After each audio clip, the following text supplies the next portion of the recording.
वर्ष में एक नए गोत्र का जन्म हुआ है। अब जो हिंदू समाज के लोग हैं, जो सनातन धर्मी हैं, उन्हें तो पता होगा कि गोत्र का मतलब क्या है, गोत्र से क्या पता चलता है। लेकिन जो दूसरे धर्म के लोग हैं या दूसरे देशों में रहते हैं, उनको आश्चर्य होता होगा ये गोत्र होता क्या है और हिंदू धर्म में गोत्र का अभिप्राय क्या है।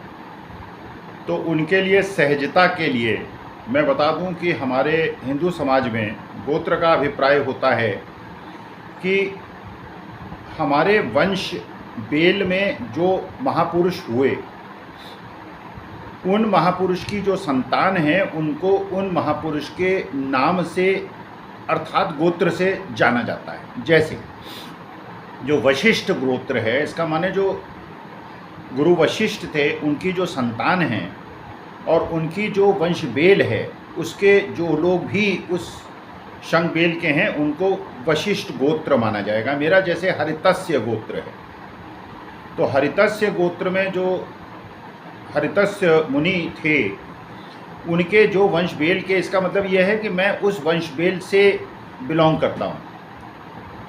और जितने भी हरितस्य गोत्र के लोग हैं हमारे यहाँ माना जाता है कि उनके यहाँ विवाह नहीं होते। जैसे लड़के लड़की आपस में विवाह नहीं करते, क्योंकि हम ये मानते हैं, अब सही मानते हैं गलत मानते हैं ये तो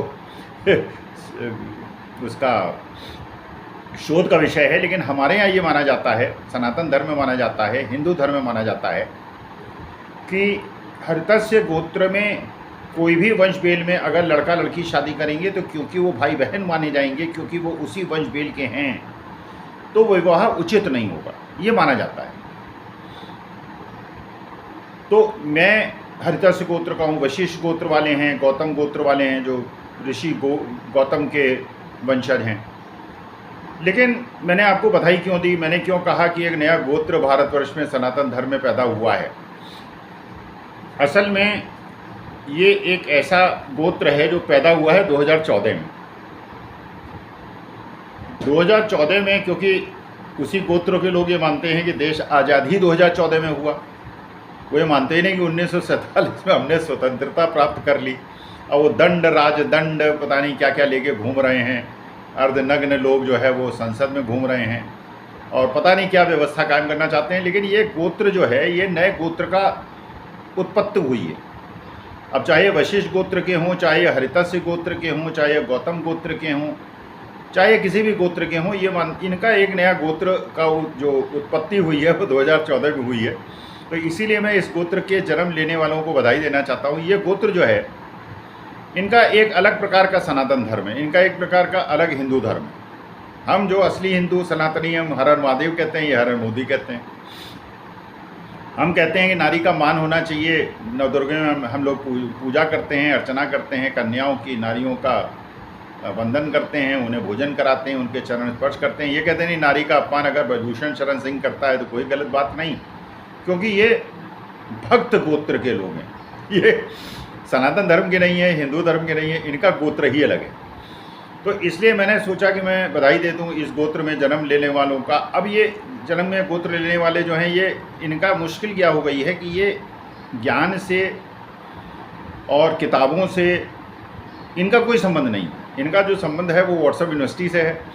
ये व्हाट्सएप यूनिवर्सिटी सुनते हैं, जो गोदी मीडिया वीडियो चलाती है उसको पार्कों में, सड़कों पे चलते हुए बंदे सुनते रहते हैं, अपना दिमाग तो ख़राब करते हैं, अगल बगल वालों का भी दिमाग ख़राब कर देते हैं। और ये चाहते हैं इनका गोत्र बढ़े। तो मेरा एक अनुशंसा है, मेरी एक प्रार्थना है कि अगर आप सनातन धर्म में मानते हैं और हिंदू धर्म को मानते हैं, तो शादी करने से पहले बाकी तो गोत्र आप देखें ये देखें कि आपके गोत्र का है नहीं है, शादी हो ना हो, जन्म कुंडली वो सब देखें, लेकिन ये देखें कि वो भक्त गोत्र का ना हो। क्योंकि जो भक्त गोत्र है, इनका यूनिवर्सिटी से, पढ़ाई लिखाई से, किताबों से कोई लेना देना नहीं है। इनका मतलब जो है, केवल इनका जो अभिप्राय होता है, इनका एक अलग प्रकार की फ़िलासफ़ी चलती है, अलग प्रकार की रिसर्च चलती है। अब जैसे एक बच्चा गया वो शिक्षा विभाग के बड़े अधिकारी के पास, उन्होंने कहा साहब मैथमेटिक्स बहुत कठिन चीज़ है और इसको आप जो है सिलेबस से हटा दीजिए, ये तो पढ़ने समझ में नहीं आती है। तो उन्होंने कहा, बड़े अधिकारी ने, कि बेटा इसका संबंध अगर तुम मुगलों से जोड़ दो किसी प्रकार से सिद्ध कर दो कि जो गणित है इनसे मुगलों को बहुत प्यार था, तो ये सिलेबस से हट जाएगा। पता है, जिस चीज़ से तुम्हें घृणा हो और जिस चीज़ से तुम ना पढ़ना चाहो, तो एनसीईआरटी को जाके और वहाँ पे शिक्षा विभाग के वरिष्ठ अधिकारी को केवल तुम्हें ये सिद्ध करना है कि इसका मुगलों से कोई संबंध है। अगर मुगलों से कोई संबंध होगा तो इतिहास से सारे मुगल के संदर्भ निकाले जाएंगे, मुगलों से संदर्भ लोगों शहरों के नाम बदल दिए जाएंगे। और अगर कोई सब्जेक्ट आपको मुश्किल लगता है, कोई चीज़ आपको मुश्किल लगती है, मुगलों से संबंध जोड़ दो तो उसको शिक्षा विभाग जो है बिल्कुल अलग कर देगा। अब राहुल गांधी ने मुस्लिम लीग को सेकुलर बताया, ये उस पर टूट पड़े। अब इनका ज्ञान का तो असीम अपरंपार भंडार है, जो भक्त गोत्र के लोग हैं। उन्होंने कहा कि गुरु नानक जो है वो कहाँ गए थे, थाईलैंड गए थे।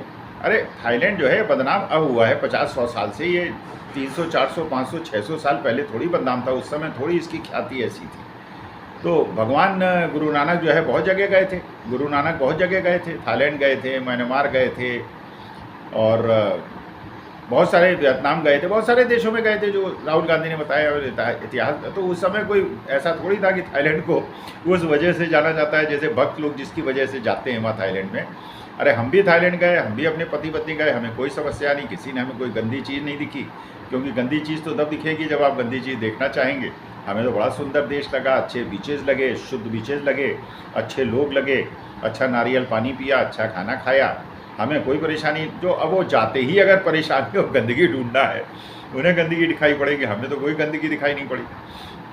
और जिस समय बात हो रही है, आज से इतने 100 साल, कई 500, 400, 300 साल पहले, उस समय थाईलैंड थोड़ी इसके लिए जाना जाता था। तो अगर गए और गए, ये तो सब मानते हैं, लिखा हुआ है, अंकित है, इतिहास की पुस्तकों में अंकित है। अब भक्त उसमें टूट पड़ेगी, आपने ये कैसे कह दिया, गलत कह दिया। तो मेरा एक निवेदन ये है भक्त गोत्र के लोगों से, किताब पढ़ें, किताबों से संबंध रखें, व्हाट्सएप से थोड़ी दूरी बनाएं, एंटायर पॉलिटिकल साइंस के सब्जेक्ट से दूरी बनाएं, अनर्गल बातें न करें। क्योंकि मैं तो जब मैंने सुना और पढ़ा और बताया गया मुझे कि सीवर के ऊपर भगोना उल्टा करके उसमें छेद लगा के, पाइप लगा के, वो चाय वाला जो किसी इंजीनियरिंग कॉलेज के बाहर है वो चाय बना रहा है, तो मैंने भी ज़रा सीवर का ढक्कन खोला और उसके बाद एक भगोना लगाया और उसके ऊपर एक छेद किया, उसमें पाइप लगा के घर के अंदर मैंने सोचा 700-800 रुपये महीने का बिल आता है गैस का, वो बच जाएगा। और पता चला गैस तो जली नहीं जली, वो बदबू घर में इतनी फैल गई, बीवी ने बहुत हड़काया, बहुत डांटा कि क्या पागलपना कि इस गुरु को तुमने पाल लिया, तुम भक्त गोत्र में गए तो मैं तलाक दे दूँगी। मैंने कहा नहीं, मैं भक्त गोत्र में नहीं जाऊँगा, मैं हरितस गोत्र में रहूँगा और जो मेरा सनातन धर्म है उसका पालन करता रहूँगा। लेकिन मैं ये जो गोत्र वाले लोग हैं, इनसे मेरा निवेदन है कि व्हाट्सएप यूनिवर्सिटी को छोड़ें। और व्हाट्सएप यूनिवर्सिटी जो है ये मूर्खतापूर्ण, ये IT सेल ऊट पटांग अपना छापता रहता है, करता रहता है, और एंटायर पॉलिटिकल साइंस कम पढ़ें। और ये सीवर वीवर में नाले में जाके कहीं भगोना उल्टा करके न लगा दें, वहाँ पाइप वाइप लगाएंगे तो बदबू आएगी, बीवी आपको बहुत मारेगी, पीटेगी, और ये पिटाई से बचना है। तो ये थोड़ा सा। और दूसरा, जो नई जनरेशन है, शादी के पहले जन्म कुंडली मिलाएं ना मिलाएं, गोत्र मिलाएं ना, ये देख लें कि अपोजिट पार्टी है वो कहीं भक्त गोत्र की ना हो, और भक्त गोत्र की हुई तो फिर ये समझ लीजिए आपका जीवन दुभर हो जाएगा। ये सारे दिन नरक काटेंगे और ये व्हाट्सएप पे आपको उटपटांग चीज़ें सुनेंगे, सुनाएंगे, और वो ज़ोर ज़ोर से सुनाएंगे, पार्क में जाके सुनाएंगे और आपका जीवन दुभर कर देंगे। तो मैं गुरु हूँ और शिक्षक हूँ, तो इसलिए मैंने कहा आपके लिए राय दे दूँ, भक्त गोत्र से बच के रहें। और भक्त गोत्र वालों से मेरा निवेदन है, पढ़ लिख लिया करें, थोड़ा यूनिवर्सिटी में पढ़ें। आप लोग, बहुत सारे IT के मेरे फ्रेंड्स हैं, पढ़े लिखे हैं, पता नहीं वो भी अपना उटपटांग आलू और गैस और सीवर और हवाई जहाज और हिंदू समाज, हिंदू राष्ट्र, पता नहीं क्या क्या बकवास करते रहते हैं। अच्छा खासा देश चल रहा है, प्यारा देश है, अच्छी तरह से 75 साल चला है, अच्छा देश की एक ख्याति है। तो ये गोत्र वालों से मेरा ये है, ये कोई गोत्र नहीं है। भक्त गोत्र जो है फर्जी गोत्र है, 2014 से जो क्रिएट हुआ है। जिस गोत्र के आप हैं, वशिष्ठ गोत्र के हैं आप, गौतम गोत्र के हैं, हरितस गोत्र के हैं, जिस गोत्र के हैं उसी में रहिए। भक्त गोत्र में जाएंगे तो पछताना पड़ेगा। 2024 के बाद ये गोत्र वालों को मुश्किल आने वाली है। तो कृपा करके इस गोत्र से पीछा छुड़ाएं और ऐसे लोगों से अपनी दूरी बनाए रखें।